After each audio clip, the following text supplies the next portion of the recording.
Hello my dear students, welcome करता हूं मैं Bharat Panchal, your chemistry guruji again आप सबका। तो अप्रैल मई वेस्ट की जा चुकी है और हमारी जून आ चुकी है और गिन के हमारे पास 8 महीने बचे हैं बोर्ड एग्जाम को फोड़ने के लिए। आप ये वीडियो जून में कभी भी देख रहे हो तो ये वीडियो आपके लिए बहुत हेल्पफुल रहने वाले हैं। इस वीडियो में हम लोग बात करेंगे केमिस्ट्री की बेस्ट स्ट्रेटेजी की, कि आपका केमिस्ट्री का प्लान क्या होना चाहिए और इसमें मंथ वाइज की जून में क्या करना है, जुलाई में क्या करना है, अगस्त में क्या करना है, टॉपर्स बच्चे किस तरह से पढ़ने हैं, कौन कौन सी बुक्स को फॉलो करना है, रिसोर्सेज को फॉलो करना है, किन किन रिसोर्सेज को आपने फॉलो नहीं करना है। तो विदाउट वेस्टिंग टाइम स्टार्ट करते हैं सबसे पहले पॉइंट से। देखो भाई, ये वीडियो हर वो बच्चा देख सकता है, चाहे आप 0 पे स्टैंड करते हो, चाहे आप 10 पे, 20 पे, 30 पे, कहीं पर भी।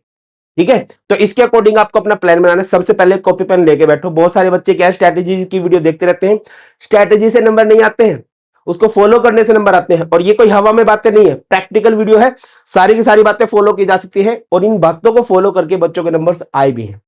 अब एक और बात कि आप लोग चैनल को तो सब्सक्राइब कर ही लिया होगा, हमारा टेलीग्राम चैनल है भारत पंचाल सर के नाम से, इसको भी जरूर से ज्वाइन कर ले, क्योंकि यहाँ पर आपको free of cost PDF, regular update जो भी सीबीएसई की होती है या जो आपकी क्लास 12 के लिए बहुत इंपॉर्टेंट अपडेट है, वीडियोस के लिंक्स एंड नोट्स आपको मिलते रहते हैं। चैनल का लिंक आपको डिस्क्रिप्शन में मिल जाएगा। अब स्टार्ट करते हैं भैया। सबसे पहले एक जंग लड़ने जा रहे हैं, तो जंग में अपने दुश्मन को समझ लेते हैं। आपको बोर्ड को फोड़ना है तो केमिस्ट्री के सिलेबस को समझ लेते हैं। शायद ये आपका लास्ट साल है जब केमिस्ट्री में इतना कम सिलेबस है। अगले साल या उससे अगले साल सिलेबस बढ़ने वाला है, फॉर श्योर बढ़ने वाला है और मुश्किल होने वाला है। तो देखो बेटा, हमारे पास 10 चैप्टर होते हैं। सॉल्यूशन, इलेक्ट्रोकेमिस्ट्री, केमिकल काइनेटिक्स, ये हमारी फिजिकल केमिस्ट्री है। फिजिकल केमिस्ट्री मतलब इसमें फिजिक्स इन्वॉल्व हो जाती है, न्यूमेरिकल्स आते हैं। D and F block, coordination compound, ये हमारी इनऑर्गेनिक केमिस्ट्री है। थ्योरी होती है, कुछ कुछ एक्सेप्शंस होते हैं, है ना। उसके बाद haloalkane, haloarene, alcohol, phenol ether, aldehyde ketones, amines and biomolecule, ये हमारी ऑर्गेनिक केमिस्ट्री है। हमारी जो बुक्स है उसके अकॉर्डिंग हमारे पास 10 चैप्टर हैं, बट मैं आपको प्रैक्टिकली बताऊं तो हमारे पास 11 चैप्टर हैं। बीच में एक टॉपिक आता है बेसिक ऑफ ऑर्गेनिक। अगर आपको ये नहीं आएगा ना तो ये नहीं आएगा। मैक्सिमम बच्चों की ऑर्गेनिक में बैंड क्यों बच जाती है, क्यों समझ में नहीं आती? क्योंकि उनका 11th का बेसिक अच्छा नहीं है। ये सब चैप्टर अगर आपका 11th का बेसिक अच्छा नहीं है फिर भी आप कर लोगे, बट ऑर्गेनिक जब तक आपका बेसिक अच्छा नहीं हो सकता तो आप इस चैप्टर को भी मान के चलो इंपॉर्टेंट है। ये हमारी वेटेज रहती है भाई, है ना। हर एक चैप्टर की ये वेटेज है। अब किस तरह से करना है सर? देखो भाई, 2 महीने वेस्ट हो चुके हैं। अब आपको जून से, जून में जिस डेट को भी आप देख रहे हो, जून से फेब तक का प्लान बनाना है।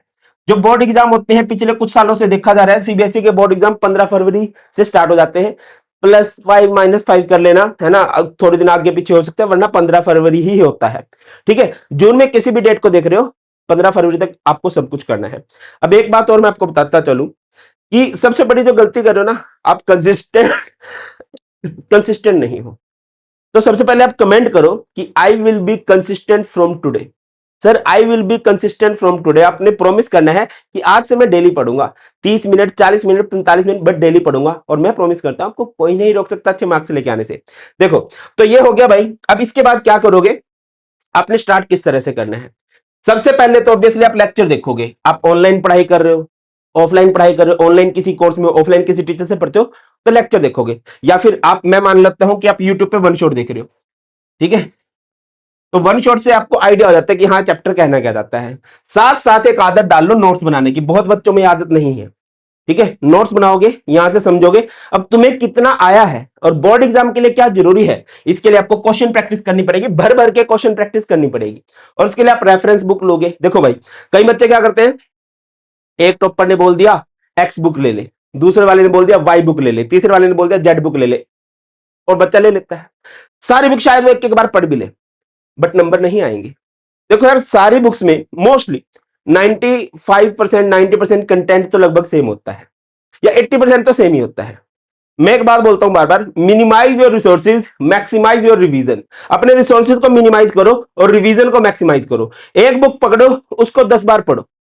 ठीक है, बहुत सारी बुक्स फॉलो करने की जरूरत है। कोई एक बुक ले लो जिसमें सब कुछ हो, उस बुक्स को बार बार बार बार बार बार पढ़ते रहो भाई। दिसंबर तक ना वो पेज पुराने लग जाने चाहिए। कई बच्चे ऐसे होते हैं कि उनके 12th हो जाते हैं और बुक बिल्कुल नई की नहीं होती है। मेरे को मिलते हैं, वो कहते हैं सर हमने बुक तो कभी खोल के ही नहीं देखी। भाई फिर कैसे बनेगा, है ना। यहां से आपको चैप्टर का आइडिया हो जाएगा, नोट्स बन जाएंगे, बट साथ में क्वेश्चन प्रैक्टिस भी जरूरी है।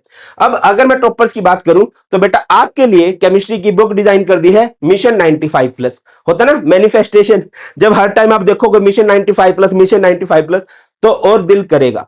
और बेटा ये जो हमारे टॉपर्स हैं, चैनल से, बैचेस से पढ़ के आए हैं, इन सब ने एक बात बोली थी कि भारत सर के प्रीमियम नोट्स ने हमारी बहुत हेल्प करी है। इस बुक के अंदर मेरे सारे के सारे नोट्स हैं और एमटीजी है। अगर आप देखोगे जेई, नीट, जितने भी एग्जाम होते हैं कॉम्पिटेटिव एग्जाम, इवन बोर्ड्स के भी, इनके क्वेश्चन सबसे बढ़िया है। तो सारी की सारी थ्योरी मैंने प्रोवाइड की है, सारे के सारे क्वेश्चन एमटीजी पब्लिकेशन की तरफ से इस बुक के अंदर है। और अभी जस्ट कितने रुपीज की मिल रही है?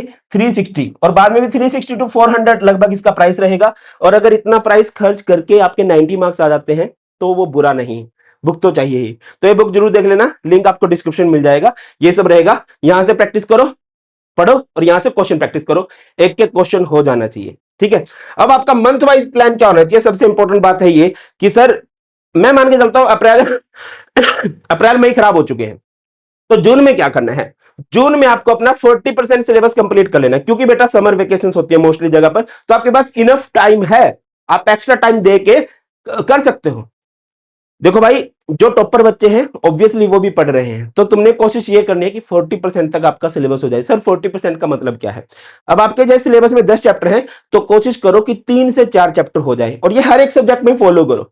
इस टाइम को बेस्ट यूटिलाइज करो, घूमो फिरो मौज करो, वो जरूरी है, बट 12th आपकी स्कूल लेवल की बोर्ड की लास्ट क्लास है, इसको अच्छा करना है।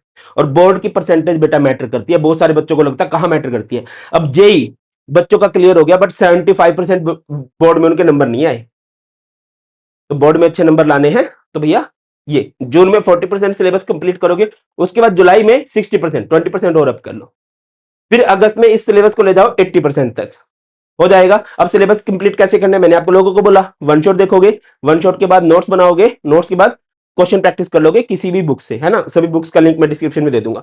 अब सितंबर में आपने क्या करना है? सितंबर में आपका एनी हाउ 100% सिलेबस हो जाना चाहिए। मोस्टली स्कूल में सितंबर में आपके हाफ ईयरली एग्जाम होंगे, पूरा सिलेबस ना भी आए, है ना, मान लो आपका 50-60% सिलेबस आता है, उसकी अच्छे से तैयारी करके देनी है ना। और कोशिश करो अगर टाइम बचता है तो आपको फर्स्ट फुल रिवीजन लगानी स्टार्ट कर देने की, आपको हर एक चैप्टर का एक ओवर आइडिया हो जाए, ठीक है। अब आ जाओ अक्टूबर में। अक्टूबर में आपने क्या करना है? पीवाईक्यू सोल्व करने स्टार्ट कर देने हैं। वो जो बुक है उसमें सारे के सारे प्रीवियस ईयर क्वेश्चन भी हैं, प्रीवियस ईयर क्वेश्चन स्टार्ट करने दोगे, और कोशिश करना कि वंस इन अ वीक, हर एक वीकेंड पे एक सैंपल क्वेश्चन पेपर लगा लो, पूरे सिलेबस का एक ओवर आइडिया सा होता जाएगा, हाँ ये इंपॉर्टेंट है, ये इंपॉर्टेंट है। फिर आप आ गए नवंबर में, अब यहां पर कंप्लीट रिवीजन स्टार्ट कर दोगे, वन, है ना, पूरी की पूरी रिवीजन। यहां पर तो आपने सिलेबस कंप्लीशन किया है, अब आपने रिवीजन करनी है। राउंड 1 हो गया, उसके बाद आपको पता चलेगा कि यार कुछ टॉपिक्स हैं, कुछ चैप्टर्स हैं जो मेरे स्टिल वीक हैं, आपको उनको इंप्रूव करना है इसके अंदर, नवंबर के अंदर। फिर आ जाओ दिसंबर में, इसमें कंप्लीट रिवीजन राउंड 2 एंड 3। देखो बेटा, एक बार सिलेबस कंप्लीशन में ही टाइम लगता है, जून जुलाई अगस्त सितंबर 4 महीने आपके सिलेबस कंप्लीशन में लगे हैं, रिवीजन में टाइम नहीं लगता, जब आपको पहले ही आ चुका है अब तो इजीली होने लगेगा। तो आप वीक टॉपिक इंप्रूव कर चुके हो, अब रिवीजन का राउंड 2 एंड 3 लगाओगे। 8 to 10 फुल सिलेबस के पेपर दे देने हैं, अगेन वही सैंपल पेपर दे देने हैं, या प्रीवियस ईयर के पूरे चैप्टर वाइज सोल्व कर देना। उसके बाद आ जाओ जनवरी। जनवरी में आपके प्री बोर्ड होंगे, तो आपको प्री बोर्ड के लिए बहुत अच्छे से तैयारी करके प्री बोर्ड देना है। बहुत सारे बच्चे बोलते हैं कि प्री बोर्ड मैटर नहीं करते। देखो यार, स्कूल वाले तुम्हारी इंटरनल असेसमेंट भेजते हैं, प्रैक्टिकली मार्क्स भेजते हैं, वो किसके बेसिस पे भेजेंगे? वो ये unit test, half yearly, pre board, इनके बेसिस पे भेजेंगे।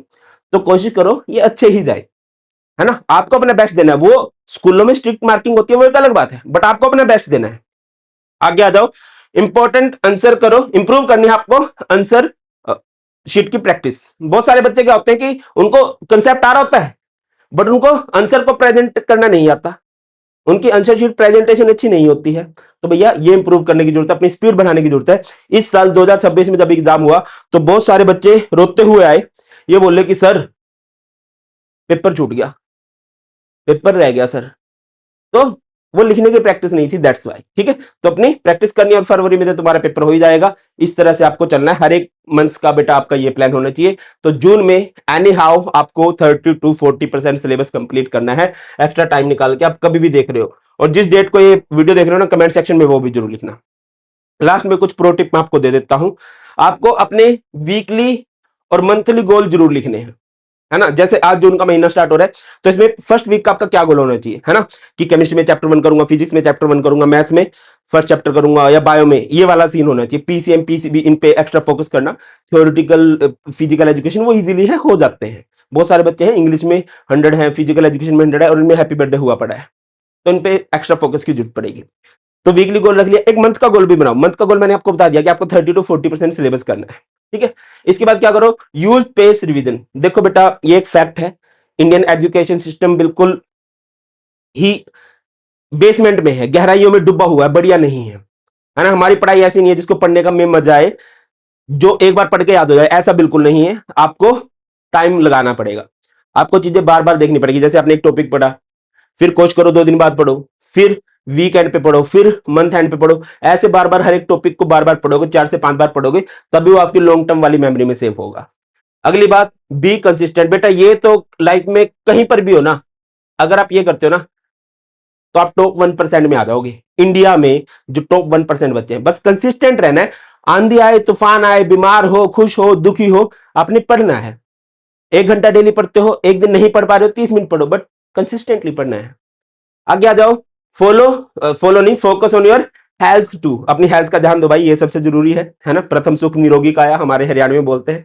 सबसे पहले अपनी हेल्थ है। आउटडोर गेम्स खेलो, जिम जाओ, कोशिश करो 1 से 2 घंटे अपने शरीर को जरूर दो। और 80-20 रूल को फॉलो करना है। 80-20 रूल क्या होता है, देखो पढ़ना आपने सब कुछ है। 80-20 का मतलब है कि 80% जो क्वेश्चंस हैं वो 20% टॉपिक से बनते हैं।